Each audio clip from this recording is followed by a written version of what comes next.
Bumaba ang presyo ng bigas sa ilang lugar sa Ilocos Norte. May bawas presyo rin sa mga produktong petrolyo ngayong linggo.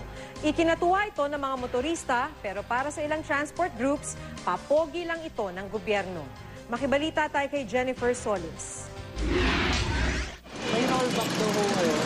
Sa mahabang oras ng pamamasada ni Mang Romy sa butahe araw-araw, malaki na raw ang 500 pisong kita. Gaya ang posibleng pagbaba ng presyo ng mga produktong petrolyo ngayong linggo, malaking tulong sa kanyang pamilya at sa mga katulad niyang tsuper. Dapat lang magbaba naman sila ng kaunti. Bakit? Para ganun, hindi na magtataas. Ayos na sa akin ganun. Malaking tulong talaga. Nahihirapan kami sa Tila mo, magkano pamasahe. Minsan umaangal pa sila sa 50 centavos. Magandang balita rin ito para sa mga motorista sa Holosulu. Dahil kasi sa mataas na presyo ng petrolyo at kulang na supply sa lugar, ilang gasolinahan na ang nagsara.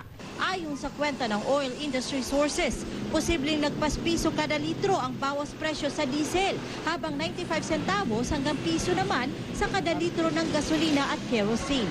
Bukod pa ito sa halos piso ring bawas presyo sa mga produktong petrolyo nitong Martes. Pero ang mga transport group na Akto at Piston hindi kontento sa panibagong rollback. Papogi na naman daw ito ng gobyerno lalo't papalapit na ang State of the Nation address usona ni Pangulong Noynoy Aquino. Bagay na itinanggi ng Department of Energy.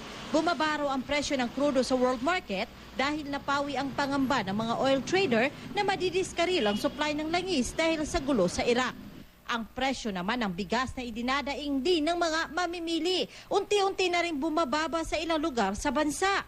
Gaya sa Dingras, Ilocos Norte, kung saan 100 piso ang ibinaba ng kada sako ng commercial rice. Bumaba na rin ang presyo ng niyog sa naturang bayan ng hanggang 15 pesos kada piraso.